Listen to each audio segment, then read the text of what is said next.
ደጋግመን እንዳነሳነው እንደው ቢሊዮነር የሚባል አለ ወይ አሜሪካ ኢትዮጵያዊና ኤርትራዊ ሀብታም ብለን እኛ ልናገኝ አልቻልንም ፈልገን። በጣት የሚቆጠሩ ሚሊዮነሮች ግን ይኖራሉ።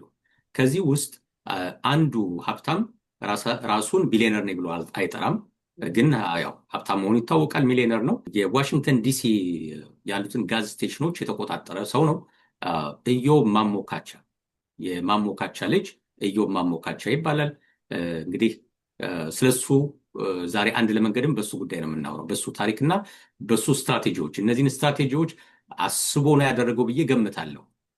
ካልሆነ አይዶን ነው እንግዲህ እንዴት መተቸት የሚችል ከሆነ ነው ይሄን ስትራቴጂ በፍጹም አልተጠቀምኩም ብሎ አስተያየት መስጠት የሚችልም ከሆነ በውስጥ ሜሴጅ በኪድ ኢትዮጵያ በኩል ከላከ ይቻላል። ግን እኔ በገመትኩትና በተረዳሁት ይሄን ስትራቴጂ ተጠቅሟል ብዬ አምናለሁ። ከታሪኩ ተነስቼ መጽሐፍ አልጻፈም በታሪኩ። ትናንትና እንዲያውም ሰይፉ ፕሮግራም ላይ ኢንተርቪው አድርጎ ነበር። እሱ እንደገና እየሰማሁት ነበር። እዛም ላይ እንደሚናገረው ቢሊዮነር አይደለሁም ብሏል። ከራሱ አንደበት የወጣ ነው። ስለዚህ እሱ ነው አሜሪካ ካሉት ሀብታሞች ቁጥር እንደሚባለው ኢትዮጵያዊ እሱ ነው። እሱ ራሱ ቢሊዮነር ካልሆነ እንግዲህ አንድም ቢሊዮነር ኢትዮጵያ የለም ማለት ነው። እንግዲህ ምናልባት ከሼክ አላሙዲ ውጭ ኢትዮጵያ ካለ፣ እሳቸው ደግሞ አሜሪካ አይደለም ያሉት። ስለዚህ አሜሪካና ካናዳ አንድ ቢሊዮነርም ኢትዮጵያ የለም። ምናልባት ለብዛ የተጠጋው ኢዮብ ማሞካቻ ነው ማለት ነው። ግን ምንድነው ታሪኩ ባጭሩና ከስራው ጀርባ ያለው ስትራቴጂ ምንድነው? ዋናው ዓላማ ምንድነው? ሶስት ነገር ነው ብዬ ነው የማምነው። አንደኛ ስቶሪውን ማወቅ አለብን። ሁለተኛው ከስቶሪው ጀርባ ያለውን ስትራቴጂ ማወቅ አለብን። ስትራቴጂውን ተከትለን ለእኛ ትምህርት መውሰድ አለብን። በቃ በዚህ እንዲታይልኝ እፈልጋለሁ። ስለ ኢዮብ ማውራት ሳይሆን የፈለግኩት ኢዮብ ምን እንደሰራ ወይም የሰራውን ነገር አይምሮውን ነው ማየት የምፈልገው፣ ሀሳቡን ነው ማየት የምፈልገው። ምን አስቦ ነው ይሄን ያደረገው? ያን ሀሳቡን ካወቅኩት እኔም መጠቀም እችላለሁ ማለት ነው። ሌላውም ሰው መጠቀም ይችላል። በነገራችን ላይ መጽሐፍ በታሪኩ ዙሪያ እየተጻፈ እንደሆነ ሀሳብ ሰጥቷል። ዓመት ይሞላዋል ይመስለኛል ኢንተርቪው ከተካሄደ። ከዛ በኋላ አላየውም በሱ ታሪክ መጽሐፍ። በአጋጣሚ ግን የእሱን ታሪክ በሚመለከት አንድ ሰው ፌስቡክ ላይ ጽፎ አየሁት። የዛሬ 2 ዓመት ይሆናል መሰለኝ። ዶክተር ሰለሞን የኤኤምኤስ ሚዲያ ቦርድ ዳይሬክተር ነበር። አይ ቲንክ አሁን ለቋል ይመስለኛል። እሱ ፌስቡክ ላይ ጽፎ አየውና ኮንታክት አደረኩት። ይህን ጽሁፍን ልጠቀምበት ፈልጋለሁ አልኩት። ምክንያቱም ቅዳሜ ገበያ ጋዜጣ ላይ አምድ አለችኝ እንደዚህ የተሳካላቸው ቢዝነስ ሰዎችን ታሪክ የምትጽፍና እዛ ላይ ብዙ ሰዎችን ታሪክ አውጥቻለሁ። አንደኛው የዋስ እንጀራ ባለቤት ዋሴ ነው። እናንተም ካናዳ ጋር ሬስቶራንት አለው፣ እኛም ጋር ዋስ ምጣድን ይሰራል። የእሱን ታሪክ ነው መጀመሪያ ያወጣሁት። ከዛም የብዙ ሰዎችን ታሪክ አውጥቻለሁ እና የዚህን ሰው ታሪክ ማወቅ ስለምፈልግ ከሱ ነው ያየሁት መጀመሪያ። እና ሰውየው በባህሪው ስለ ራሱ የሚያወራ ሰው አይደለም። ሚዲያ ላይ ወጥቶ ኢንተርቪው አይሰጥም እና ስለሱ መረጃ ማግኘት በጣም አስቸጋሪ ነው የሚሆነው። እሱ እንደተጠበቀ ሆኖ ያገኘሁትን መረጃ ይዤ ባጭሩ ምንድን ነው የሰራው፣ ምንድን ነው እያሰበ የነበረው፣ ያን ነገር ሲሰራ ምን እያሰበ ነበር፣ ያሰበውን ነገር ካወቅን የኛ ኮሚኒቲ ያን ተጠቅሞ ማደግ ይችላል ማለት ነው። ኤግዛክት እንደሱ እንኳን መሆን ባይቻል ስትራቴጂውን መከተል እንችላለን ማለት ነው። ከሱ አንጻር መሆኑ ይታየልኝ። የሚቀጥሉትን 2 ሳምንታትም 2 ተጨማሪ ሰዎችን እጨምራለሁ። በአራተኛው ሳምንት ማርችን የምንጨርሰው የሶስቱን ሰዎች መመሳሰልና መለያየት ምንድነው የጋራ የሚያደርጋቸው? ለምንድነው ሶስቱ ሀብታም የሆኑት ሚሊዮነር የሆኑት? ለምንድን ነው የጋራ የሚያደርጋቸው? ማለት የኛ ካልቸር ነው። ተመሳሳይ ባህል ነው ያለን፣ ተመሳሳይ ቋንቋ አለን፣ ተመሳሳይ እምነት ውስጥ ነው ያለ ነው። መነሻችን ምናልባት ተቀራራቢ ነው፣ ብዙ ልዩነት ላይኖር ይችላል። እንዴት እንደዚህ የሰማይና የመሬት ልንለያይ እንችላለን? ምን ቢያስቡ ነው?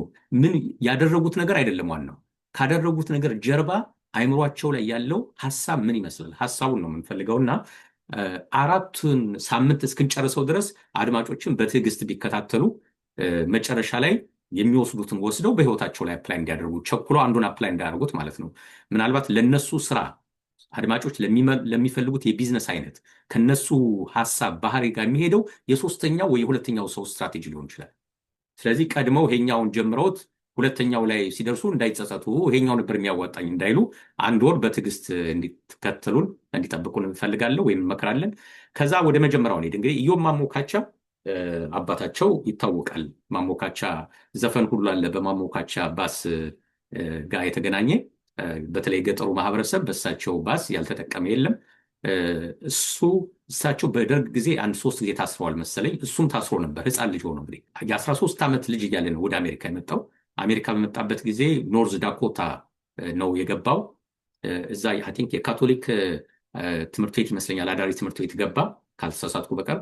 ከዛ በኋላ እዛው እያለ ኖርዝ ዳኮታ እያለ በኮሌጅ ገብቷል ይመስለኛል። በትርፍ ሰዓቱ ነዳጅ ማደያ ውስጥ ይሰራ ነበር። የመጀመሪያ የስራ ኤክስፒሪየንሱ ነዳጅ ማደያ ነው። ምናልባት ሌሎች ስራዎችንም ሰርቶ ይሆናል። እቺ የታሪኩ በጣም ወሳኝ ቦታ ናት።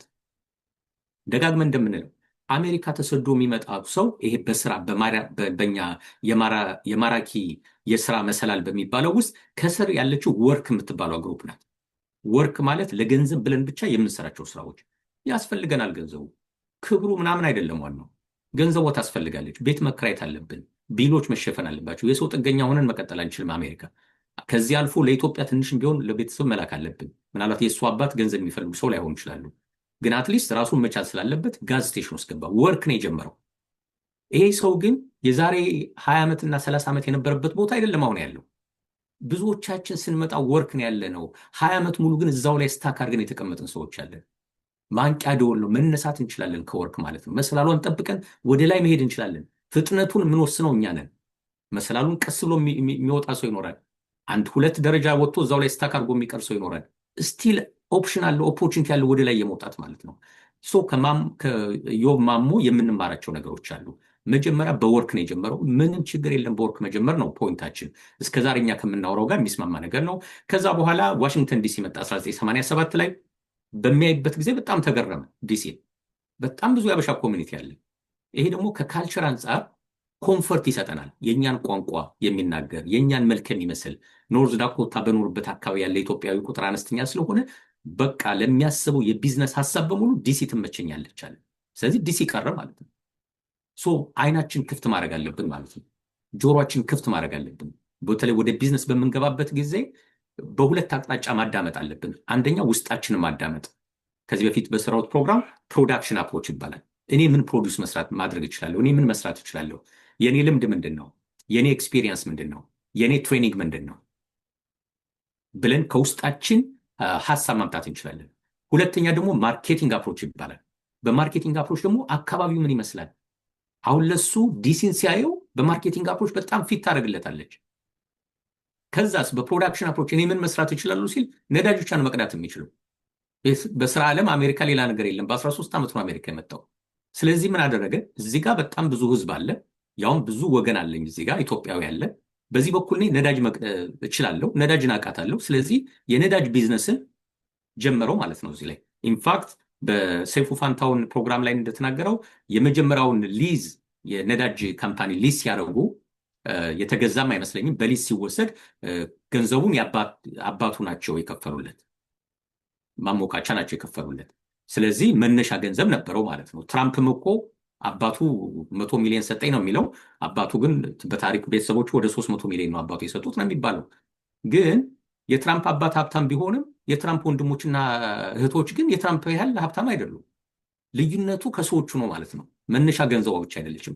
ከድህነት ተነስቶ ሀብታም መሆን ይቻላል። ከሀብት ተነስቶ ሀብትን 10 እጥፍ 20 እጥፍ ማሳደግ ይቻላል። ያችሁን ሀብት ይዞ እዛው የደከመም ሰው ስለሚኖር ማለት ነው። ስለዚህ ማሞካቻ በዚህ መንገድ ነው አሜሪካ የጀመረው። ስለዚህ ትልቁ ነገር ከመጀመሪያው ስቶሪ የምንነሳው ከትንሽ መጀመር ኢትስ ኦኬ። በአንዴ ሚሊዮነር ሆነ መጀመር አንችልም። ከትንሽ መጀመር ይቻላል፣ ከወርክ መጀመር ማለት ነው። ትልቁ ነገር እሱ የሚለው ምንድን ነው? የመጀመሪያው ስራው ወይም ተቀጥረን የምንሰራበት ቦታ ትምህርት ቤት ነው ለኛ መሆን ያለብን፣ እየተከፈለን የምንማርበት ቦታ። እኔም ቢዝነስ ጋር የሚጀምሩ ሰዎች የምነግራቸው ምንድን ነው፣ ቢዝነስ እንደዚህ መጀመር እፈልጋለሁ ሲሉኝ፣ ሌላ ይህን ስራ የሚመስል ቢዝነስ ጋር ገብተህ ተቀጥረህ ለምን አትሞክረውም? መጀመሪያ አንደኛ ስራውን ትወደዋለህ ወይስ አትወደውም? በገባ በማግስቱ ሁለተኛ ይህን ስራ አልሰራ የሚል ሰው እኮ ሊመጣ ይችላል። ገንዘቡን ኢንቨስት ካደረገ በኋላ እንደዛ ከሚጸጸት አንድ ቦታ ይግባና 6 ወር 1 ዓመት ይስራ። ዘን አሰራሩን ያየዋል። እውቀት ይመጣል፣ ኤክስፒሪየንስ ይመጣል፣ ኢንዱስትሪውን በደንብ ማወቅ ይመጣል። ከዛ በኋላ ወደ ራስ ቢዝነስ መሄድ ይቻላል ማለት ነው። ማሙ የሚለው እንደዛ ነው። የመጀመሪያው ስራዬ ለእኔ ዩኒቨርሲቲ ወይም ትምህርት ቤት ነበር፣ ያውም እየተከፈለሽ የምትማሪበት ማለት ነው። እንደዛ እንውሰደው። ከዚህ በፊት ቲክቶክ ላይ በዚህ ጉዳይ እንዴት ስንመካከር አንድ ልጅ ምን አለችኝ፣ የሆነ ሰው ነው የመከራት። ከአንድ መስሪያ ቤት ከ4 ዓመት በላይ መቆየት የለብሽም ብሎ መክሮኛል አለች። 4 ዓመት ሙሉ ከቆየሽ ስለዛ ኢንዱስትሪ በቂ እውቀት ሊኖርሽ ይገባል። ያን እውቀትሽን ይዘሽ መውጣት አለብሽ። በቃ ሌላ አዲስ ኢንዱስትሪ መግባት አለብሽ፣ ወይም ከፍ ያለ ስራ ውስጥ መግባት አለብሽ፣ ወይ ቢዝነስ ይዘሽ መውጣት አለብሽ። እስታክ አድርገሽ እድሜ ልክሽን ለአንድ ካምፓኒ መስራት የለብሽም። እዛው ተቀብሮ መቅረት ነው የሚሆነው ማለት ነው። ስለዚህ ሌሰን እንውሰድ። ዋናው ግን እዛ መስሪያ ቤት እስካለን ድረስ እያንዳንዷ ሽፍት እያንዳንዷ ሰዓት ትምህርት ቤት እንደሆነች እንውሰድ። ማልመጥ አያስፈልግም። እኔ ከዚህ በፊት የሰራሁባቸውን ቦታዎች ስናገር የአሜሪካ ደስ የሚለው የሆነ ካምፓኒ ስትገቢ አይ ቲንክ ካናዳም እንደዛ ይመስለኛል ስልጠና ይሰጡሻል፣ የ2 ሳምንት የ3 ሳምንት። ከዛ ደግሞ በየወሩ አለቃሽ ይመጣና አንድ ኮርስ ስላለ ውሰጅ ይልሻል። ገብተሽ ኮምፒውተር ላይ ለ1 ሰዓት ምናምን መውሰድ አለብሽ ያችን ነገር። ኖት ይይዛለሁ እኔ ሁሌ በፒክቸር በስልኬ ወስደዋለሁ። ሌላው ቢቀር ለምን እዛ መስሪያ ቤት እድሜ ልኬ እንደማልቀመጥ አውቀዋለሁ። ያችን መማራት ነገር ግን በጣም የምፈልጋት ትምህርት ልትሆን ትችላለች። ነገ ተመልሼ አላገኛትም። ትምህርት ቤት ውስጥ ነው ያለሁት ማለት ነው። ሌላ ደንበኞች የምነግራቸው ምንድን ነው፣ ከማኔጀሮቻችሁ ጋር ተቀራረቡ። ለምሳሌ ጋዝ ስቴሽን የሚሰራ ሰው ካለ ከማኔጀሮቻችሁ ጋር ተነጋገሩ። ምን ላግዛችሁ በሏቸው። እኔ የተቀጠርኩት እዚህ ሼልፍ ላይ መደርደርና እቃ መሸጥ ነው፣ ምን አገባኝ አትበሉ። ተማሩ። ትምህርት ቤት ውስጥ ነው ያላችሁት። እቃ እንዴት ኦርደር እንደሚደረግ አብራችሁ ተማሩ። እኔ ላግዝ በሉትና አለቃችሁን ኦርደር ማድረግ ጀምሩ። ነገ የራሳችሁን ቢዝነስ ስትከፍቱ ኦርደር እንዴት እንደሚደረግ ኦልሬዲ ያውቃችኋል ማለት ነው። ስለ ኢንቨንተሪ ማኔጅመንት ተማሩ፣ ስለ ትራንስፖርቴሽን፣ ስለ ዌርሃውሲንግ። ስለዚህ የኢዮብ ማሞካቻ የመጀመሪያው መነሻው ትምህርት ቤቱ ጋዝ ስቴሽን የሰራበት ጋዝ ስቴሽን ናት። ከዛ መነሻ ገንዘብ ይዞ መጣ። ኡበር ሾፌሮችም፣ ትራክ ድራይቨሮችም፣ ሬስቶራንት ባለቤቶችም፣ ሬስቶራንት ክለር ከሆናችሁ የምትሰሩም፣ አስተናጋጆችም፣ ጋዝ ስቴሽን የምትሰሩ ሰዎችም የትም ስራውን እንስራ፣ ትምህርት ቤት እንደሆነ ወስድ ነው እንማርበት። የመጀመሪያው ይሄ ነው። ሁለተኛው ተቀጥሮ መስራት ምንም ጥቅም የለውም ነው የሚለው እሱ። የመጀመሪያው እርምጃ ምንድን ነው? አንድ ጋዝ ስቴሽን ላይ ሰራ፣ ከዛ በኋላ ይህን ጋዝ ስቴሽን ኦውን ማድረግ አለብኝ የሚል ሀሳብ ነው ያለው። በእርግጥ ኦውን ለማድረግ ሊዝ ለመፈራረም ገንዘብ ያስፈልጋል። በአጋጣሚ ገንዘቡ ከአባቱ መጣ። ሰይፉም እየጠየቀው ነበር። ሰይፉ ፋንታሁን አባት ገንዘቡን ባይሰጡ ኖሮ አሁን ባለበት ሁኔታ ትገኝ ነበር ሲለው አዎ እገኛለሁ አለው። ዋናው ቪዥኑ ነው አለ። መነሻው ገንዘብ ከዚህም ሆኖ ይመጣል። ምክንያቱም አሜሪካ ጋዝ ስቴሽን ያላቸው ሬስቶራንት ያላቸው ብዙ ኢትዮጵያውያን አሉ። አባታቸው እናታቸው ገንዘብ ስለሰጧቸው አይደለም ሀብታም እንደዛ ያን ሬስቶራንት የገዙት። ልዩነታቸው ምንድን ነው? እነሱ አንድ ሬስቶራንት ገዙ፣ በዛም በዚህም፣ እዛው ግን ቀርተዋል እነሱ። እኔ ስመጣ የዛሬ 10 ምናምን ዓመት 10 ዓመት አካባቢ አንድ ሱቅ የነበረው አሁንም ያችሁ ሱቅ ያለችው ሰው አለ። እሱ የሚለው ኢዮብ ማሞ ግን እዛው ላይ ለምን ትቀራላችሁ? ቪዥናችሁን መጀመሪያ ይዩት። የዛሬ 20-30 ዓመት የት ደርሳለሁ ብላችሁ ካሰባችሁ መነሻዋን በዛም በዚህም ታገኟታላችሁ። አባት አገዛችሁም አላገዛችሁም መነሻዋ ትመጣለች። እሱ አይደለም ከዛ በኋላ ደረጃውን ይሄ መሰላሉን በምን ፍጥነት ነው የወጣችሁት የሚለው የእናንተ ስትራቴጂ ነው የሚመለከተው ነው። ስለዚህ የመጀመሪያው መቀጠር በቃኝ ወይም አልፈልግም ኦውነር መሆን አለብኝ ብሎ አስቧል። ይሄ የማይንድ ሽፍት ነው። በመቀጠርና በኦነርሺፕ ያለ ልዩነት። እኛ በምንለው ከወርክ ወደ ኬሪየር አይደለም እሱ ያደገው። የነዳጅ ኤክስፐርት መሆን አይደለም የፈለገው። የኬሚስትሪ ዲግሪ ጨርሶ ነዳጅ ማደያ ነዳጅ ምንድነው ማውጫ ሪፋይነሪ ካምፓኒ መቀጠር አይደለም የፈለገው። እሱም ይችላል እኮ ኬሚካል ኢንጂነር ምናምን ሆኖ እዛም መቀጠር ይችላል። እሱን አይደለም የፈለገው። በአንዴ መሰላሉን ዘሎ ሚሽን ውስጥ ነው መግባት የፈለገው። ሚሽን ውስጥ ስንገባ የቢዝነሱ ኦነር እንሆናለን ማለት ነው። ጋዝ ስቴሽን ላይ ተቀጥሬ ስንት ተከፈለ ሳይሆን ሚሽን ውስጥ ሲገባ ጋዝ ስቴሽን ኦን አድርጎ ስንት ሰው ቀጥራለሁ ነው የሚለው። አሁን እኮ ወደ 5000 ሰራተኞች አሉት ወይም ሰዎች አሉት። ስለዚህ አሁን እሱን የሚያሳስበው ለ5000 ሰው እንዴት ኢንካም ጀነሬት ማድረግ እንደሚችል ነው። የመስጠት ማይንድ ሴታፕ ውስጥ ገብቷል። ከመቀበል ማይንድ ሴታፕ ወርክ ላይ ያለ ሰው ስንት ነው የምቀበለው ደሞዝ እያለ ነው የሚጨነቀው። ሚሽን ላይ ያለ ሰው፣ ቢዝነስ የከፈተ ሰው፣ ነን ፕሮፊት የሚከፍት ሰው ግን ለማን ምን ያህል ልስጥ ነው የሚያሳስበው ማለት ነው። ከዚህ በፊት ደጋግመን ያነሳናቸውን ነገሮች ኢዮብ ማሞካቻ ላይ እያየ ነው፣ አይምሮ ላይ ማለት ነው። ኮንፈርም እያደረገልን እዚህም ኪዲ ላይ መተን የምናወራቸው ነገሮች ኢዮብ እየተጠቀመባቸው እንደሆነ እያየን ነው። ወደ ኦነርሽፕ እየሄደ ነው። ስለዚህ ቢዝነስ መጀመር የምትፈልጉ ሰዎች ኢንካም ላይ ዲፐንደንት አንሆን። ኢንካም ላይ ዲፐንደንት የሚሆነው ሰዓቱን በገንዘብ እየቀየረ ነው። ብዙ ሲሰራ ብዙ ገንዘብ ያገኛል። ብዙ ካልሰራስ ገንዘብ አያገኝም። አንዳንድ ስራዎች ደግሞ ብንፈልግም ብዙ ሰዓት መስራት አንችልም። የቢሮ ሰዓት ለምሳሌ 5 መውጣት ካለብን 5 ነው የምንወጣው። ኦቨርታይም ይከፈለኝ ብዬ ዝም ብዬ እዛው መዋል አልችልም፣ አይከፍለኝም አለቃዬ። ኡበርና ሊፍት ከሆነስ መኪና ለመቀየር ይቻል ይሆናል። እዛ ላይ ዲፐንደንትን አንሆን። ስራ እውቀት ማለት ገንዘብ የሚመጣው ብዙ ስለሰራሁ ነው የሚለውን ማይንድ መቀየር አለብን ማለት ነው። ብዙ በመስራት ሀብታም የሆነ ሰው ዓለም ውስጥ ማግኘት የሚቻል አይመስለኝም፣ ብዙ ሰዓት በመስራት። ምክንያቱም በቀን 24 ሰዓት ብቻ ነው ያለችን። ብዙ ብንፈልግ ከ24 ሰዓት በላይ መስራት አንችልም። እሱንም አንችልም። 24 ሰዓት ሙሉ የሚሰራ ሰው ከሆነ በማግስቱ ይወድቃል ማለት ነው። ስለዚህ ሀብትንና ሰዓትን ገንዘብን ሀብትንና የምንሰራበትን ሰዓት ማገናኘት የለብንም ነው እሱ የሚለው። ወደ ኦነርሽፕ ካልሄድን በቀር ወደ ሀብት መንገድ መሄድ አንችልም ነው የሚለው። ስለዚህ ደሞዝ የምትጠብቁ ሰዎች የትም አትደርሱም፣ እባካችሁ ተንቀሳቀሱ ነው እሱ የሚለው። ሁለተኛ ቢዝነስ እንኳን ኦን ብታደርጉ የማደገት ፍጥነታችሁ ስቴፕ ባይ ስቴፕ ትሆናለች፣ ግን ትንሽ ናት ነው የሚለው። ወደ አሴት ኦነርሽፕ መሄድ አለባችሁ ነው የሚለው እሱ። ዝም ብሎ የተንሳፈፈ ላይሰንስ አውጥቶ የሆነ ስራ አለው አለ፣ ኦኬ ቢዝነስ ነው፣ እድገቱ ግን አነስተኛ ናት። እውነተኛ ዌልዝ ወደ ሚሊዮነር ደረጃ የሚያደርሰው ግን አሴት ኦን ማድረግ ስትጀምሩ ነው የሚለው። ኢዮብ አንድ ሀሳብ ጨመረልን ማለት ነው። በእኛ ላዳር ማራኪ ላዳር የምንላት ላይ ወርክ ኬሪየር ሚሽን ነበር። እሱ ደግሞ ኦኬ ሚሽን ላይ ደርሰሃል፣ ጥሩ ነው፣ ቢዝነሱን ራን እያረክ ነው፣ ላይሰንስ አለ፣ ጎበዝ፣ ከምትቀጠር ይሻልሃል። ነገር ግን ሀብታም አትሆንም፣ አሴት ኦን እስካላረክ ድረስ ሚሊዮነር አትሆንም እያለኝ ነው። እውነቱን ነው ማለት ነው። ይሄን አይሁዶቹ ጋር እንወስደዋለን። ቅርብ ጊዜ አንድ አይሁድ ሰው የነሱ የሃይማኖት መሪ ነገር ናቸው። በልብሳቸው ነው የተረዳሁት፣ ባለባበሳቸው ውስጡን አላውቅም። የሚገርም ምክር ነው የመከሩት። እኔ እንዲያውም የኪዲን ፕሮግራም ሰምተው የተናደዱ ነው የመሰለኝ። አንዳንድ ሰዎች ሲያስተምሩ መስላሉን ውጡ እያሉ ያስተምሯችኋል። ይሄ ወደ ላይ ደጉ፣ ወደ ማኔጅመንት ምናምን ደጉ፣ ደሞዛችሁ እንዲጨምር ይሏችኋል። ይሄ ትክክል አይደለም። በህንፃ መሰሉት እሳቸው። እድገት ከፈለጋችሁ ታች ካለ ፎቅ በደረጃ ወደሚቀጥለው ፎቅ፣ በደረጃ ወደሚቀጥለው ፎቅ። ስንት ደረጃ ነው የምትወጡት አሉት እሳቸው። ቶፕ ለመድረስ ስንት ደረጃ ነው የምትወጡት? ይልቅ ማሰብ ያለባችሁ የማይንድ ሽፍት ነው ማምጣት ያለባችሁ። ደረጃ ከመወጣ ሙሉ ቢውልዲንጉን ለምን አልይዝም ነው ማሰብ ያለባችሁ። ቶታል የተለያየ ማይንድ ማለት አስተሳሰብ ማለት እኮ ነው። ደረጃ የሚወጣ ሰው የመቀጠር ፍላጎት ላይ ነው ማለት ነው። ገና የድርጅቱ ባለቤት ስራ አስኪያጅ አድርጎ ቀጥሮኝ ብሎ የሚያስብ ሰው እኮ ነው። ትሬኒንግ እየወሰደ እጅ እየነሳ በአንዳንድ መስሪያ ቤቶች ወሬ እያቀበለ ባለቆቹ ለመወደድ በየመስሪያ ቤቱ የምናያቸው ሰዎች አሉ። ወሬ በማቀበል ስልጣን ወደ ላይ ማምጣት የሚፈልጉ። ያን ሁሉ መከራውን አይቶ እድሜ ልኩን ተቀጣሪ ሆኖ ነው የሚቀረው ማለት ነው። ያ የአይሁድ ሰው ግን መምህር የተናገሩት ግን በጣም የሚገርም የማይንድ ሽፍት ነው። ስለ ደረጃው ለምን ትጨነቃላችሁ? ሙሉ ቢውልዲንጉን ከያዛችሁት ምን አስጨነቃችሁ ነው የሚሉት። ሜታፎር ነው አገላለጹ። እድገት ሀብት የሚመጣው ኦውነር በመሆን ነው። ቢዝነሱን ኦውን ካላረጋችሁት በቀር አይመጣም ነው። ፕላስ ደግሞ አሴቱ ይጨመርበት። እንግዲህ የማሞካቻ አሴት ኦውን የሚያደርግ ቢዝነስ ውስጥ መግባት አለባችሁ ነው የሚለው። የተንሳፈፈ ዝም ብሎ ላይሰንስ አውጥቶ በመስራት ብቻ ከደሞዝ የተሻለ ኢንካም ልታገኙ ይችላላችሁ። ወደ አሴት ካልመጣችሁ ግን ሀብታም አትሆኑ ነው የሚለው።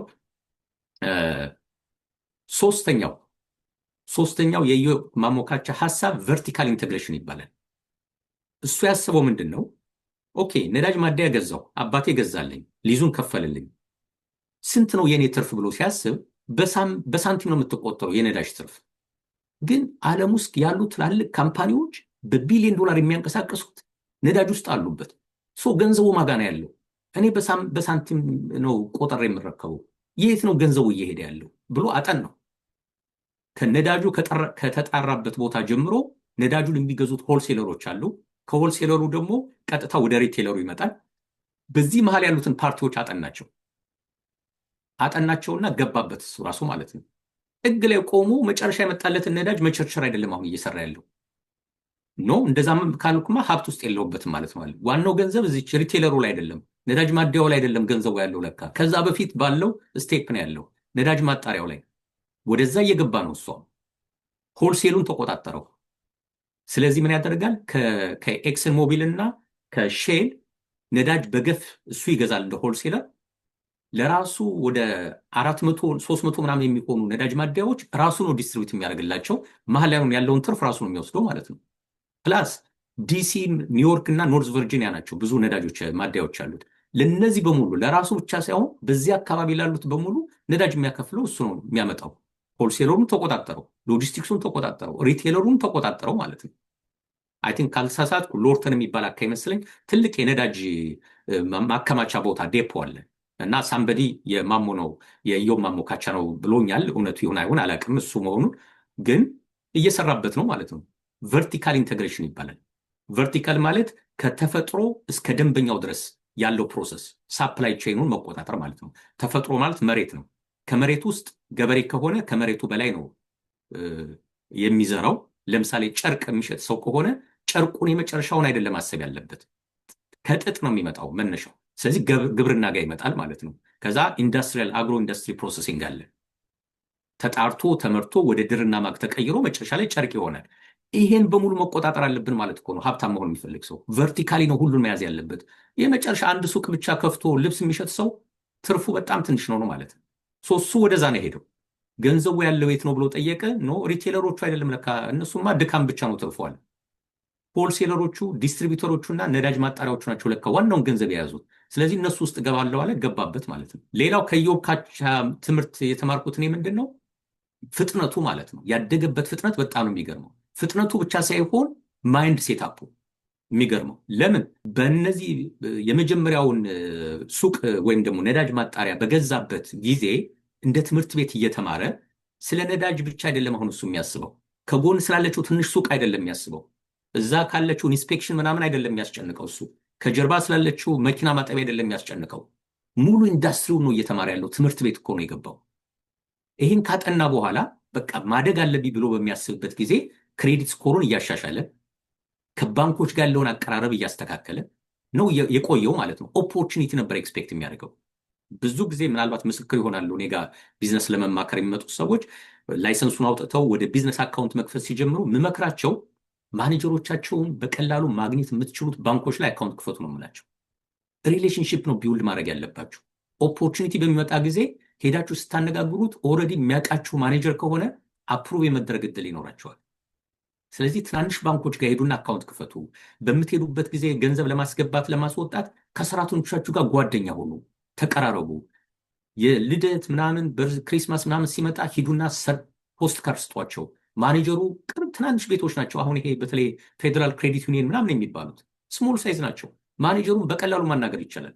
አንዴ ማኔጀሩን ላናገር ብላችሁ ቀርባችሁ መሪ ክሪስማስ ምናምን ብላችሁ የሆነ ስጦታ ስጦት፣ ጓደኛው ሆኑ። ኦፖርቹኒቲው ሲመጣ እንደዛ ነው የምታድጉት። በተለያየ ምክንያት ታሪካቸውን የማውቃቸው ሰዎች ስም ጠርቼ መናገር ስለማልችል ነው እንጂ ያደጉበት መንገድ በዚህ መንገድ ነው ያደጉት። ልክ የሆነ ኦፖርቹኒቲ ሲመጣ የሚያንኳኩት በር አላቸው። ይሄን ያህል ገንዘብ ፈልጋለሁ ብለው ያ ሰው ኦልሬዲ የሚያውቃቸው ማለት ነው። እነዛ የባንክ ማኔጀሮች የሚያውቋቸው። ይሄን እድል በደህናው ጊዜ ነው ማመቻቸት ያለብን። እየተዘጋጀ ነበር። ይሄን በሚዘጋጅበት ጊዜ ኦባማ ስልጣን ያዘ። ኦባማ ስልጣን ሲይዝ ክራይሲስ ውስጥ ገባል። ፋይናንሻል ክራይሲስ። ብዙ በብድር የገቡ ነዳጅ ማጣሪያ የነበራቸው ሰዎች ከሰሩ ማለት ነው። እሱ ብቻ አይደለም፣ ሼል እና ሞቢል በራሳቸው በካምፓኒው ስር የነበሩ ነዳጅ ማጣሪያዎቻቸውን መሸጥ ፈለጉ፣ እየከሰሩ ስለመጡ 211 የሼል እና የሞቢል ነዳጅ ማደያዎችን ያኔ የገዛቸው በክራይሲሱ ጊዜ ማለት ነው። አብዛኛው ሰው ደሞዝተኛ ነው፣ እንደው ማን ነው የሚቀጥረኝ ስራ አጣሁ እያለ በሚጨነቅበት ጊዜ የእሱ ማይንድ ሌላ ቦታ ነው ያለው። አስቀድሞ ስራውን ጨርሷል፣ አሳይመንቱን ሰርቷል። ሀብት እንደዚህ አይነት ሰዎችን ነው የምትፈልጋቸው ነው ትምህርቱ፣ ስትራቴጂው። እኛ ካልተዘጋጀን ኦፖርቹኒቲ ሲመጣ አናየው። ለዛ ነው በጎን ትናንሽ ስራ እየሰራን እንጠብቅ። ኦፖርቹኒቲው መቼ እንደሚመጣ አይታወቅ። አንድ ቀን የእናንተ ማንነት ያወቀ ሰው ያልታሰበ ነገር ይዞላችሁ ይመጣል። ወይም ምክንያቱም ከእናንተ ጋር መስራት እፈልጋለሁ ብሎ ሊመጣ ይችላል። ያን ነገር መስራት ይፈልጋል፣ እውቀቱ ላይኖረው ይችላል። ከዚህ ሰው ጋር ነው መስራት የምለው የሚል ነገር ይዞ ይመጣል። አሳዩ ምን መስራት እንደምችሉ ባላችሁ ሙያ ማለት ነው። ካልተዘጋጃችሁስ አንደኛ ኦፖርቹኒቲው በፊታችሁ ሲያልፍ አታዩትም። ሁለተኛ ያ ኦፖርቹኒቲ ያለው ሰው እናንተን ፍለጋ ይመጣል። አያውቃችሁማ፣ አላሳያችሁትማ። ኢዮብ ግን ተዘጋጅቶበት ነበር። ፋይናንሻሊ ተዘጋጅቷል። ክሬዲቱ ጥሩ ነው። ከባንኮች ጋር ጥሩ ሪሌሽን አላቸው። ኤክሰን ሞቢል እና ሼል 211 ነዳጅ ማደያዎችን ዲሲ፣ ኖርዝ ቨርጂኒያ እና ኒውዮርክ ያሉትን ለመሸጥ ሲያስብ ሄዶ ገዛቸው። 71ዱን የኒውዮርክ ነው፣ 211 ግን ኖርዝ ቨርጂኒያ እና ዋሽንግተን ዲሲ ያሉ ነዳጅ ማደያዎችን በክራይሲሱ ጊዜ ነው የገዛቸው። ይሄ ትልቅ ሌሰን ነው ብዬ ነው የማምነው። በቃ ማይንድ ሴታፕ መቀየር፣ አስቀድሞ መዘጋጀት። ሌላው ኢዮብ ማሞካቻ የተጠቀመበት ካፒታል ሪሳይክሊንግ ይባላል። ይሄ በጣም የሚገርም ነው። አድቫንስድ የዌልዝ የሀብት ኮንሴፕት ነው። ምን ማለት ነው? አንድን ቤት እንገዛዋለን። አንድን ቤት እንገዛውና ያን ቤት ለሌላ ካምፓኒ እናከራየዋለን። ያኛው ካምፓኒ እኮ የኛው ካምፓኒ ነው ራሱ። መልሰን እናከራየዋለን። ገንዘቡን እዛው በሁለት በሶስት ካምፓኒ እናገላብጠዋለን ማለት ዌልዝ እዛው ክሬት እናደርጋለን። ካፒታል ሪሳይክሊንግ ይባላል። ስለዚህ እሱ ምንድነው የሚያደርገው? አንድ ነዳጅ ማደያ መጀመሪያ ይገዛል። ከገዛ በኋላ ሌላ ጌቲ ሪሌቲ የሚባል ካምፓኒ አለ፣ ለዛ መልሶ ይሸጥለታል። ካሹን አላባከነም ማለት ነው። የገዛውን አትርፎ ሸጠው ማለት ነው። ካሹን መልሶ አገኘ። ያኛው ካምፓኒ መልሶ የራሱ እኮ ነው። ያኛው ካምፓኒ ደግሞ መልሶ ለራሱ ሊዝ ያደርግለታል። ገንዘቡን ራሱ የሚያገላብጠው ማለት ነው። ይሄ ካፒታል ሪሳይክሊንግ ይባላል። ገንዘብ እናገላብጣለን። ቆሻሻ ፕላስቲክ ብቻ ነው እንደሚገላበጠው። የራሳችን ገንዘብ 3-4 ካምፓኒ ከፍተን በህጋዊ መንገድ እንደዚህ ነው የሚሰራው። የእሱ ትልቁ ጨዋታ እሱ ነው። በቃ ገብቶታል ማለት ነው። እሱ ከገባው ደግሞ ውስጥ የኛችን ሚስጥር ደግሞ አንድ ቀን ያጋራን።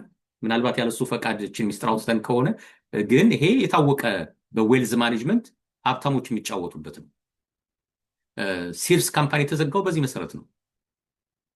የሲርስ ካምፓኒ አሴት ማኔጅመንት ካምፓኒ ነበር የገዛው። የካናዳ ያለውን ኬማርት እና ሲርስን አንድ ላይ ገዛቸው። በኋላ ሲያየው በእያንዳንዱ ከተማ ሲርስ ትላልቅ ቢውልዲንግ አለው፣ ሰፋፊ መሬቶች አሉት። በደህናው ጊዜ ያዘው። ሂሳቡን ሲሰራው የሲርስ ቢውልዲንግ ዋጋና እዚህ ጋር እቃ እየሸጠ የሚያገኘው ዋጋ አይገናኝም። ስለዚህ ሸጣቸው በሙሉ ማለት ነው። ከነ መሬቱ ከነ ህንፃው ሸጣቸው። ካምፓኒው ከስሮ ተዘጋ። ሰውየው ግን እንደ ቢዝነስ ባለቤት ገንዘብ አገኘ። አሁን የራሱ ካምፓኒ ስላልሆነ ኢሞሽናል ነገር ላይኖረው ይችላል፣ አታችመንት አይኖረው። የራሳችን ካምፓኒ ዝም ብለን አንሸጠውም። እሱ ገንዘቡን ነው የፈለገው። ስለዚህ አተረፈ። ይሄ ነው ገንዘቡን ማገላበጥ ማለት። ምን እጃችን ላይ ምን እንዳላውቀን ማገላበጥ መቻል አለብን ነው። የመጨረሻው ዳይቨርሲፊኬሽን ነው የሱ ስትራቴጂ። አንድ ቦታ ላይ ብቻ አሁን መቅረት የለብንም። እኛ እንዲያውም ስራ ላይ ብቻ አንድ አሜሪካ መታችሁ የጀመራችሁ ስራ ላይ ከተወሰነ ዓመት በላይ መቆየት የለባችሁ ማምለጥ አለባችሁ እያልን እሱ ጭራሽ አንድ ካምፓኒ ላይ ብቻ መቀመጥ የለብኝም። አንደኛ ቨርቲካል ዲቨርሲፊኬሽን ይባላል፣ ወይም ይሄ ኮንሰንትሪክ ዳይቨርሲፊኬሽን ይባላል በስትራቴጂክ ማኔጅመንት። ኮንሰንትሪክ ማለት እዛው አይዲያ ላይ ሆኖ ግን የተለያየ ስራ መስራት። ለምሳሌ ነዳጅ ነው ዋናው። ነዳጅ ማደያ አለ፣ ነዳጅ ትራንስፖርቴሽን አለ፣ ነዳጅ ማጣሪያ አለ። እዛው አካባቢ ነው፣ ከነዳጅ አልወጣም። ይሄ ኮንሰንትሪክ ዳይቨርሲፊኬሽን ይባላል። ግን ቨርቲካል የሚያደርገው ምንድን ነው? ከመነሻው ከመሬት ተነስቶ ሪፋይን ነዳጅ ማጣራት ጀምሮ መንገድ ላይ ያለውን ሎጂስቲክሱን ጨምሮ ማከማቸውን ዌርሃውስ ጨምሮ እስከ መጨረሻው ለደንበኛው ነዳጅ እስከሚቀዳለት ድረስ ያለውን ፕሮሰስ መቆጣጠር ነው። ከዛ ደግሞ ወጣና በስትራቴጂክ ማኔጅመንት ኮንግሎመሬት ዳይቨርሲፊኬሽን ይባላል። በቃ በተነው ገንዘቡን ሀብቱን አሰፋው። ስለዚህ አሁን ምን ውስጥ ገባ? ስፖርት ውስጥ ገባ። ባለፈው የቅዱስ ጊዮርጊስና የቡና ቡድን መጥቶ ነበር ዲሲ፣ ጨዋታ ነበራቸው። የኢትዮጵያ ብሔራዊ ቡድንም አስመጥቶት ነበር። በዚህ ጨዋታ በዲሲ ጨዋታ የተደረገበት ዋሽንግተን ዲሲ ያለ ስቴዲየም አለ፣ አውዲ የሚባል ስቴዲየም። የዚህ ስቴዲየም የዲሲ ዩናይትድ ስቴዲየም። እዚህ ዲሲ ዩናይትድ ስቴዲየም የኢትዮጵያን ቡድኖች ማስመጣት ብቻ ሳይሆን አንድ ተጫዋች ስሙን ረስቸዋል፣ ሱራፌል ነው መሰለኝ፣ አስቀርቶታል እዚሁ። እና ምንድን ነው ያወጣው ወጪ ሁሉ እየጠየቀው ነበር። ለምን ወጪ ያስፈልገኛል አለ። የዚህ ክለብ የዲሲ ዩናይትድ ባለሀብት ነው፣ ሼርሆልደር ነው፣ ሜጀር ሼርሆልደር ነው፣ የራሱ ክለብ ነው። ስለዚህ እዛ ላሉት ማኔጅመንቶች ትዕዛዝ ብቻ ነው ቴክኒካል የሚሰጣቸው ማለት ነው። የኢትዮጵያ ቅዱስ ጊዮርጊስ ቡድን ስለሚመጣ ሆቴል ይዛቸው አስተናግዷቸው ይላቸዋል። ኢትዮጵያ ሄዳችሁ መልምሎ ይላቸዋል ማለት ነው። ወደ ኳስ ነው የገባው። ኳስ በእርግጥ አባቱም እሱም ይወዳሉ። ነገር ግን ኳስ ሌላ ኔትወርክ ይዞለት ይመጣል። ብዙ ሰዎችን ያመጣለታል ወደ ስቴዲየም። እሱ መሄድ የለበትም ወደ ቢሯቸው እኮ። የክብር እንግዳ የሚቀመጥበት ቦታ አለ። ኳስ የሚወዱ ሰዎች፣ ትላልቅ የፊልም ሰዎች፣ ፖለቲከኞች ይመጣሉ። የክብር እንግዳ የሚቀመጥበት ቦታ ላይ የሚገቡት እሱ የቡድኑ ባለቤት አይደለም፣ እዛው አብሯቸው ነው የሚቀመጠው። የቡድኑ ባለቤት ስለሆነ ያስተናግዳቸዋል። እንደ ጓደኛ ነው የሚሆነው ማለት ነው። ከነሱ ጋር ዲሉን ይጨርሳል እዛው ኳስ እያየ ማለት ነው። ቢዝነስ የሚሰራው ከሰኞ እስከ ዓርብ አይደለም። ቅዳሜና እሑድ ጎልፍ እየተጫወቱ ነው ውሳኔ የሚወስኑት ሀብታሞቹ። ለማስፈጸም ሰኞ ላይ ለአንዱ ሰራተኛ ትእዛዝ ይሰጠዋል። ይህን ጨርስ ይባላል። ውሳኔው ግን የተወሰነው ቅዳሜና እሑድ ነው። ኳሱ ለዛ ጠቀመው። ትላልቅ ህንፃዎች እየሰራ ነው። ወደዚህ ኖርዝ ቨርጂኒያ ታይሰን ኮርነር የሚባል ቦታ አለ። እዛ ጋር በዚህ በዲኤምቪ አካባቢ ረጅሙን ፎቆች ሊሰራ ነው ተብሎ የዛሬ 5 ዓመት ምናምን እየተወራ ነበር። ዲዛይኑ ሁሉ አሁን አለ ታይሰን ኮርነር ጋር። ከዛ ውጭ ሌክዠሪ አፓርትመንቶችን ነገር ለመስራት እቅድ አለው፣ እየሰራም ይመስለኛል። ሞል ወይም ሱቆች አሉት፣ የት እንደሆኑ ባላቅም ማለት ነው። አሁን ከጋዝም ወጣ ማለት ነው። ዳይቨርሲፋይ አደረገው። ስፖርት ውስጥ ገባ፣ ጋዝ ውስጥ ገባ። ሌላው ደግሞ ኢቭን ፖለቲካል ፓርቲዎችን ሁሉ አሁን ማነጋገር አለበት። ምክንያቱም መብቱን ማስከበር አለበት እንደ ቢዝነስ ኦነር። ባለፈው ተከሶ ነበር። ዋሽንግተን ዲሲ ነዳጁን ተቆጣጠርከው፣ የነዳጁን ዋጋ አንተ ነው በሞኖፖል እያስክብን ነው ተብሎ በዋሽንግተን ዲሲ መንግስት ነገር ተከሶ ፍርድ ቤት ነፃ አድርጎታል። እንደዚህ አይነት ጣጣዎች የሚመጡበት ከሆነ የፖለቲካ ጨዋታ መጫወት አለበት ማለት ነው። which is ሎቢ ማድረግ አለበት። ሎቢስቶች ለአሜሪካ ሴናተሮች፣ ኮንግረስ ገንዘብ ይከፍላሉ። ነዳጅ ላይ መንግስት አላስፈላጊ ውሳኔ እንዳይወስን ቢዝነሱን አፌክት እንዳያደርገው መግባት አለበት ማለት ነው። ስለዚህ ተጽዕኖ እየጨመረ ይመጣል ማለት ነው። ሌክዠሪ የቅንጦት ቤቶችን፣ ሪል ስቴቶችን ቪው አት ታይሰን ኮርነር የሚባለውን ጨምሮ የስፖርት ኦነርሺፕ የስፖርት ካምፓኒው $730 ሚሊዮን ተገምቷል ዋጋው እዛ ውስጥ አለበት ማለት ነው። ኢሜጅ ያመጣለታል። እንትና እኮ የዩናይትድ ምናምን ባለቤት ነው ሲባል በጣም ሌላ ኢሜጅ ያመጣል ማለት ነው። ዝም ብሎ ነዳጅ የሚቸረችር ሰው ብቻ አይደለም ማለት ነው። ኢሜጁን ቢውልድ እያደረገ ገና እየሰፋ ነው የሚሄደውና ከሱ የምንማራቸው የራሳችን ትምህርት አለ ማለት ነው። ቢዝነስ ስንጀምር መሰላሉን ማየት አለብን። ቪዥን ያስፈልገናል። የዛሬ 20-30 ዓመት የት ነው የምደርሰው? በፍጥነት ነው ማደግ ያለብን። በፍጥነት ለማደግ ፋይናንስ ያስፈልገናል። ስለዚህ ከፋይናንስ ተቋማት ጋር ሪሌሽንሽፕ እርሊ ነው መጀመር ያለብን። ገንዘቡን ስንፈልገው ሳይሆን መጀመሪያ ነው የሆነ ቀን እንደምንፈልገው አውቀን ማለት ነው ወደ ጎን መስፋት፣ ወደ ላይ መስፋት ቀስ በቀስ ማለት ነው። እሱ ግን ወደ ኢንቴግሬሽኑ ከመሄዱ በፊት ብዙ ጋዝ ስቴሽኖችን ከመግዛቱ በፊት አንድ ቢዝነስ ላይ ብቻ ፎከስ አድርጎ ጋዙ ላይ ለረጅም ጊዜ ነው የሰራበት። ማስተር አደረገው ማለት ነው። በደንብ አወቀው ያን ቢዝነስ። ሬስቶራንት ያላችሁ ሰዎች ዋናው ስራችሁ ምግብ ሰርቶ መሸጥ አይደለም። ያ ምግቡ ከመሰራቱ በፊት ምግቡን የገዛችሁበት ቦታ አለ እኮ ሬስቶራንት ዴፖ የሚባል ከእናንተ 100 እጥፍ ገንዘብ ያለው እዛ ጋር ነው። ከዛ በፊት ደግሞ ምግቡ ሽንኩርቱ፣ ድንቹ የተሰራበት ቦታ አለ። ግብርናው ጋር አግሪካልቸሩ አግሪክ ፕሮሰሲንጉ ላይ ከእናንተ 1000 እጥፍ ገንዘብ ያለው እዛ ላይ ነው። ስለዚህ እዛው ሬስቶራንቱ ላይ ብቻ ስታክ አድርገን መቅረት የለብንም። ሁሉም ሰው የኢዮብ ማሞካቻን ስትራቴጂዎች ካወቀ በኋላ ሁሉም በራሱ ማምጣት ይችላል። ኡበር ላይ ያለ ሰው ለሰው ተቀጥሮ በሰው አፕሊኬሽን እየሰራ መቀጠል የለበትም። ደሴም አፕሊኬሽን መጠቀም ይቻላል። እዚህም ሀገር ሁሉም በራሱ ይሰሩ። ትራክ እየሰራ ያለ ሰው አንድ ትራክ ስለነዳ ትራንስፖርቴሽን ቢዝነስ ላይ ነኝ ቢለኝ እኔ ብዙም ዳዝንት ሜክ ሴንስ። ትራንስፖርቴሽን ቢዝነስ የሚያደርገው ስንት ትራክ አለ ነው ጨዋታው። እኔ ጋር ምናልባት የሚያውቁ ሰዎች ለብድር ሲመጡ ምንድነው የምትፈልጉ ስላቸው ትራክ ይሉኛል። ጥሩ ነው እንሰጣችኋለን ለትራክ። የዛሬ 10 ዓመት የት ነው የማገኛችሁ ነው የምላቸው። መመስከር ይችላሉ እነሱ። እንደዚህ ሳልጠይቀው መሄድ ተበዳሪ የለም። ቪዥኑን ጠይቀዋለሁ። አይ እኔ በቃ አንድ ትራክ ካለኝ በቃ ቴክኒካሊ ተቀጣሪ ነው ማለት ነው። የራሱ ተቀጣሪ ሆኖ ይቀጥላል። ኢትስ ኦኬ። ለሰው ከመቀጠር ይሻላል፣ ግን የማደግ እድሉ አነስተኛ ነው። ቲክቶክም ላይ እኔ ጋር ሰዎች መጥተው ቢዝነሳቸውን ሼር ሲያደርጉ መጀመሪያ የምጠይቃቸው ቪዥናቸውን ነው። የዛሬ 10 ዓመት የት ነው የማገኛቸው ነው የምላቸው። ቪዥኑን አንድ ሰው አይቶ አስተዳደጉን ማየት ይቻላል። በህፃንነቱ የሆነ ህፃናት ዝግጅት ነበር መመረቂያና በዚህ ልጨርሰው። በህፃናት ዝግጅት ህፃናቶቹ አለመጠይቅ ዝም ብለው መድረክ ያወጡና ስታድጉ ምን ትሆናላችሁ ይባላሉ። እና የምናውቃት ፓይለት ዶክተር ነው አይደለም። እና ያ ቲክቶክ ላይ ምናምን ሲዞር ያየሁት ግን የሚገርም ነው። ልጆቹ የሚያስቡት አንደኛው ማክዶናልድ ነው መቀጠር የምፈልገው አለ ሲያድግ። ምክንያቱም ማክዶናልድን ምግቡን ስለሚወደው ማለት ነው። በቃ ከሆዱ አልወጣም ይሄ ልጅ ማለት ነው። ይሄ ልጅ ካደገ በኋላ እንግዲህ ምን እንደሚሆን ገምቱት። ቪዥኑ እንደዛ ነው። ስለዚህ ቪዥናችንን ከሆዳችን ጋር ብቻ አስተሳስረን ዛሬን ከበላው ዛሬን የቤት ኪራይ ከከፈልኩ ነው ይበቃኛል የሚል ሰው አሜሪካ ቁጥር 1 ሀብታም፣ ካናዳ ሀብታም ሀገር መጥቶ ፖቴንሻሉን ካልተጠቀመበት በቀር ሳድግ ማክዶናልድ ነው የምሰራው እንደሚለው ህፃን ልጅ ነው የሚሆነው ማለት ነው። የዛሬውን አንድ ለመንገድ በዚህ ልጨርስ። በጣም እናመሰግናለን። የዛሬ ሁልጊዜ የብዙዎቻችን ፌቨሪት ናት አንድ ለመንገድ። የዛሬው ደግሞ እጅግ በጣም የሆነ የራሳችንም ስለሆነ በጣም ደስ ይላል። ሁሌ የምትቆጭበት ነው። ስንቶቻችንን እዚህ ትልቅ ኦፖርቹኒቲ ያለበት ሀገር መተን እንደዚህ አይነት ሀብት ላይ የደረስ ነው የምትለውን የሆነ የልብህን ሰው ያገኘ እስከሚመስል ድረስ በጣም ተደስተ አቶ አብነት ፕሮግራም አንድ ሀበሻ የዚህን ያክል ፓሽን ኖሮ ለማህበረሰቡ መማሪያ መሆን በራሱ በጣም መታደል ነው ብዬ ነው ማስበው። ይህንን ፕሮግራምም እንደሚደርሰው አውቃለሁ። ለምን ቆርጬም ለብቻው ፖስት አደርገዋለሁ፣ ለምን መድረስ ስላለበት ሰው ጋር። እኔ ራሴ በጣም ሞቲቭ ነው የሆንኩትኝ።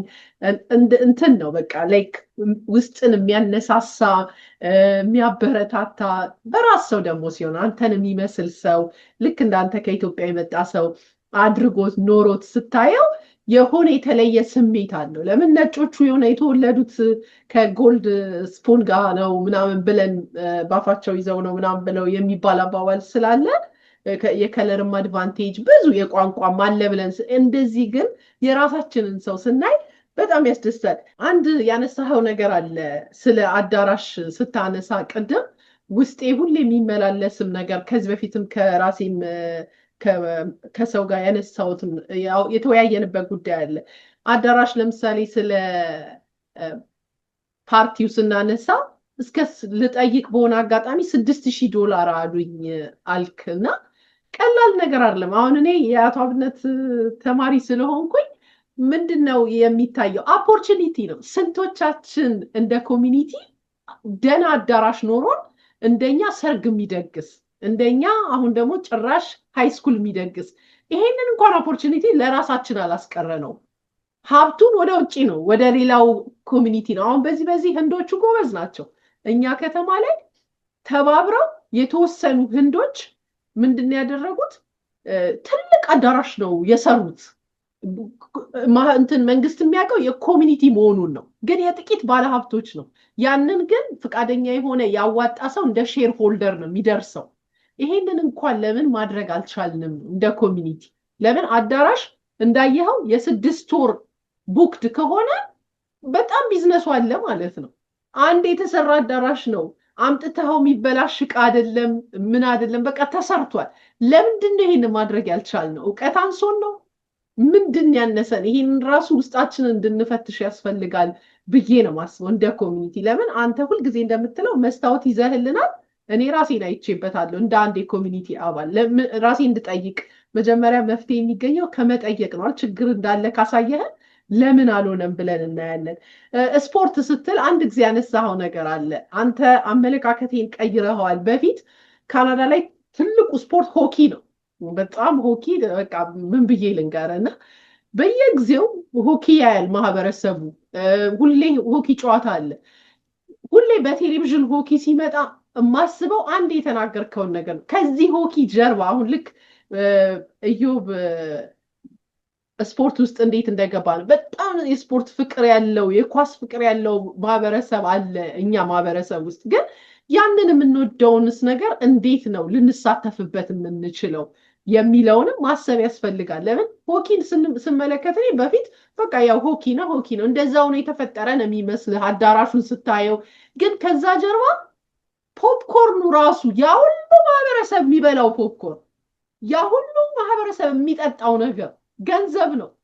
ያ ሁሉ አቆሽሾት የሚወጣው ትልቅ አዳራሽ፣ ትልቅ ስቴዲየም ጽዳት ስራ አለ ከጀርባው እና በቃ በቢሊየን የሚንቀሳቀስ ቢዝነስ ነው ማለት ነው። ግን በፊት ይህንን አላየውም ነበር። ለእኔ የሚመስለኝ ስቴዲየም ነው በቃ ሁሌ ስቴዲየም እንደዛ የተሰራ ነበር የሚመስለው። ግን ውስጡን እንድታስብ ያደርጋል። ለምን በአንድ አጋጣሚ ስራህ ምንድን ነው ብዬ አንድ ካናዲያን እዚህ ተገናኝተን ስጠይቀው እንደዚህ ስቴዲየም ላይ ኔትወርክ መቆጣጠር ነው፣ ኔትወርኩ ቀጥ ብሎ እንዲሰራ ምን እንዲል እና አይቲ ኢንጂነሪንግ ነው የምሰራው ምናምን ብሎ፣ ለእሱ ግን ስራ ነው። ላይክ አሁን ስፖርት አይደለም እሱ የሚሰራው፣ እዛ ጋራ የሆኪ ነው። ግን ያንን የሆኪ እና እያንዳንዷ ነገር ልክ አሁን ጠዋት ማታና ጨለማና ብርሃኑ ሲነጋ ኖርማል ነው ይመስለን አይደለ? ኦፕሬት ሲደረግ ልክ እንደዛ የምናያቸው ነገሮች አሉና ይሄንን ብዙ ነገሮች እንድናስተውል እንድንጠይቅ ስለምታደርገን አሁንም በተመልካች ስም ላመሰግን እፈልጋለሁ። በጣም ደስ ብሎኝ ያዳመጥ ባላቆምኩት ላይ ያልኩ የሰማሁት ፕሮግራም ነው። እንግዲህ ባለሀብቱ ኢዮብ ለሁላችንም ምሳሌና ኩራት ነው። አውቃለሁኝ ሰይፉ ሾው ትልቅ ፕሮግራም ነው፣ እዛ ላይ ቀርቧል። ነገር ግን እኛ ግን ዳያስፖራ ነን። ይህንን ፕሮግራም የሚመለከተው በብዛት እኔ ያው ዳታውም ስለሚያሳየኝ አሜሪካና ካናዳ ያለ ሰው ነው በብዛት። ስለዚህ የእሱ ትምህርት የእሱ ልምድ ስለሚያስፈልገን ቢመጣ ደስ ይለናል። ካልመጣም የአቶ አብነት እንደዚህ ፈትፍቶ ስለነገረን በሌለበት እናመሰግናለን። ጥሩ ነው። በቃ በዚሁ አጋጣሚ ኮንግራጁሌሽንስ የማራኪ አካዳሚ ግራጁዌት አድርገሻል ማለት ነው። ሳምንት 2 ሰዓት ክሬዲት አወር እየጠጣሽ 1 ዓመት ሙሉ እንግዲህ 52 ሳምንታት 104 ማለት ነው። 104 ክሬዲት አወር ወስደሻል ማለት ነው። ዲግሪ እኮ 120 ነው ምናምን ነው የሚሰጠው ዲግሪ ለመያዝ። ለዲግሪ 3 ወር ይቀርሻል ማለት ነው። በማራኪ አካዳሚ በቢዝነስ እና ፋይናንስ በዲግሪ ለመጨረስ ማለት ነው። አይ በቃ ይሄ ነው ዋናው እኮ ፐርስፔክቲቭ መቀየር። የኛ አሁን መስታወት ይዘን ቆም ስንል ቅድም እንዳነሳሁት ነው። አሁን ኢዮብ ማሞካቻ ታዋቂ ሰው ናቸው። የእሳቸውን ታሪክ ምናምን እሱ አይደለም ዋናው ፖይንቱ። ከእያንዳንዱ ሰዎች ከሚያደርጉት ነገር ጀርባ የሆነ ቢሊፍ አለ አይምሯቸው ላይ በሳይኮሎጂ ማለት ነው። አንድ ሰው አንድ ነገር ካደረገ ወይም ካላደረገ አይምሮ ነው ያዘዘው አይደለም። አይምሮ ያዘዘበት የሆነ ቢሊፍ አለው። ለምሳሌ አልጋ ላይ ተነስቶ ዝም ብሎ በጀርባው የሚወድቅ ከሆነ በጀርባ አልጋ ላይ በወድቅ አልሰበርም ብሎ አምኗል ማለት ነው። ከፎቅ ላይ ዝም ብሎ በጀርባው አይወድቅም መቼም ሰው ካላበደ። አይምሮን ነው የምንፈትሸው። ኮንሱመር ቢሄቪየር የሚባል ኮርስ አለ፣ በጣም የምወደው ያስተማርኩት። የደንበኛን አመለካከት ነው ቼክ የሚፈትሸው። ደንበኞች ምንድን ነው የሚያምኑት? የደንበኞች ቢሊፍ ምንድን ነው? ሴቶች ምንድን ነው? ወንዶች፣ ህፃናት ከሳይኮሎጂ አንጻር ይተነተንና ፓኬጅ ዲዛይን ታደርጊላቸዋለሽ። ለእነሱ እምነት እንዲመች ፒክ ያደርጉታል። አንቺ እንዳልሽው ነው ፒክ የሚያደርጉት። ቀይ ቀለም የተቀባ ቤት ውስጥ ደንበኛ ካስቀመጥሽው አርፎ አይቀመጥም፣ ሲንቀጨቀጭ ነው የሚውለው። ቀይ ቀለም የደም ቀለም ነው፣ የአክሽን ቀለም ነው። ፈዘዝ ያለ ቀለም ውስጥ ከሆነ ያስቀመጥሽው ተረጋግቶ ነው የሚቀመጠው ለረጅም ጊዜ። አንቺ ነሽ አይምሮን የምትቆጣጠሩ የደንበኛውን። ፋስት ሪትም ያለበት ሙዚቃ ከፈትሽለት አርፎ አይቀመጥም ደንበኛ፣ አብሮ ይንቀሳቀሳል። ስቶር ስትገቢ እሱን ነው የሚለቁልሽ። አክቲቭ እንድትሆኝ ነው የሚያደርጉሽ። ኮንሱመር ቢሄቪየር ላይ ያለውን ነው ደግሞ አሁን ወደ ቢዝነስ ቢሄቪየር ያመጣሁት። ባለቤቶች፣ ቢዝነስ ኦነሮች ምንድን ነው የሚያስቡት? ሀብታም ያደረጋቸው፣ ስኬታማ ያደረጋቸው ከስትራቴጂክ ማኔጅመንት ያስተማርኳቸው ድሮ ቻምበር ኦፍ ኮሜርስ ለኢትዮጵያ ቢዝነስ ባለቤቶች በናሽናል ባንክ በኩል የአዲስ አበባ የትምህርትና ስልጠና ምናምን የሚባል ድርጅት ደግሞ አለ። እሱ ደግሞ ብሔራዊ ሎተሪ ምናምን የራሱ በአዲስ አበባ ቢሮ ያሉትን ደግሞ እዛ እየሄድኩ ለሳምንት የሚቆይ ስትራቴጂክ ኮርስ አስተምር ነበር። አሁን እነሱ እንደገና ወደኋላ እያስታወሱ ለካ ይሄ ሰውዬ እንደዚህ ነበር የሚያስበው፣ ይህን ስትራቴጂ ነበር ለካ የሚያስበው እያልኩ አሁን እንዳስብ ሁሉ አደረገኝ ማለት ነው። እና የሚቀጥሉት 1 ወራት በዚህ መንገድ እንቆያለን። አሁንም ኮንግራጁሌሽንስ የማራኪ አካዳሚ የወርቅ ተሸላሚ ስለሆንሽ ማለት ነው። በዚህ ሳምንት ግን ቸኩሎ ነዳጅ ማደያ እንዳይገዙ። አሁን የእንጅስ ምሳሌ ነው ያደረግነው። ገና 2ኛው ሰው አለ፣ 3ኛው ሰው አለ። እሱን ከሰሙ በኋላ የሶስቱንም አንድ ላይ ደግሞ ጨምቀን እናመጣዋለን። የጋራ ነገራቸው ምንድን ነው? በቀላሉ ሌሰን ነምበር 1 2 3 4 ብለን የምናስቀምጣቸው። ይሄን በቀላሉ አፕላይ ካረግን፣ ይሄን አፕላይ ለማድረግ ግን የማይንድ ሴታፓችን መቀየር አለበት። እኔ በቃ እንደዛ ህፃን ልጅ እኔ ሳድግ ማክዶናልድ ነው የምቀጠረው ብሎ የሚያስብ ሰው ከሆነ አንደኛ ለሆዱ ብቻ ነው እያሰበ ያለው፣ ለዛሬ ብቻ ሆዱ እስኪሞላ ማለት ነው። ለነገ ለትውልዱ አይደለም እያሰበ ያለው፣ ለሚቀጥለው ጀነሬሽን አይደለም። ሁለተኛ ተቀጣሪ መሆን ነው የሚፈልገው። አንድ ምግብ የሚዘጋጅበት ቦታ ተቀጣሪ ባለቤት መሆን እፈልጋለሁ እንኳን አላለም፣ መቀጠር ነው የሚፈልገው። በሱ መንገድ በቃ እንደ ግለሰብ እንደ ኮሚቴም አንቀየርም። ይሄን ማይንድ ሺፍት ማምጣት ያስፈልጋል፣ የአመለካከት ሺፍት። በኪድ ኢትዮጵያ ደግሞ እንግዲህ በተከታታይ እንሰራበታለን ብዬ አምናለሁ። ፕሮግራም አመሰግናለሁ ቅድስት። በጣም እናመሰግናለን። እንደው ምናልባት ከዚህ ቀጥሎም አንዱም ቀን ይሄ አንዳንድ ሰዎች ፕላን አውጥተው ምን ብለው ገንዘብ ሁሉ እንትን ሳይላቸው ፍርሃት ይሁን ወይም ደግሞ አክሽን የመውሰድ ይሄ ፓራላይዝ የሚያደርግ ነገር እንደሱ አይነት ነገርም ብዙ ሰዎች እንዳለባቸው ይነግሩኛል። ከፍርሃት ይሁን የመነጨ እና እሱም ላይ ተጨማሪ ትምህርት ብትሰጠን መልካም ነው ብዬ ነው የማስበው። ተመልካቾቻችን እስከዚህ ሰዓት ድረስ አብራችሁን ስለቆያችሁ እጅግ በጣም አድርገን እናመሰግናለን። መቼም የዛሬ ፕሮግራም እኔ አላውቅም ወይ ቡናው ይሁን አላውቅም፣ በጣም ሀይ አድርጎኛል። በጣም ደስ የሚል ኢንጆይ ያደረኩት ነው። እናንተም እንደዛ ኢንጆይ እንደምታደርጉበት እንደምትማሩበት ቁም ነገር እንደገበያችሁበት ምንም ጥርጥር የለኝም። አቶ አብነትንም እድሜ ይስጥልን፣ ሁላችሁ እንደምትመርቁት እንዲህ አይነት የኮሚኒቲ አገልግሎቱን እግዚአብሔር ውለታውን ይመልሰው ለማለት ነው የምፈልገው። ለምን እንደ ዛሬው በተለይ አንዳንድ ጊዜ ፐርሰናል የሆነ የሚመስል ምክር ሲሰጠን ወደ ተግባር ደግሞ ለመለወጥ ሁላችንም እንነሳሳለን ለማለት ነው። በቀጣይ ዝግጅት እስከምንገናኝ ቸር ቆዩልን። በመጨረሻም እንደው የአቶ አብነትን ኮንታክት ማግኘት የምትፈልጉ መሀል ላይ ለጀመራችሁ እዚህ ጋር አብራችሁ ለዘለቃችሁ ከታች ፒን እናደርግላችኋለን። ኮንታክት አድርጉት ለማለት ነው። ቸር ቆዩልን።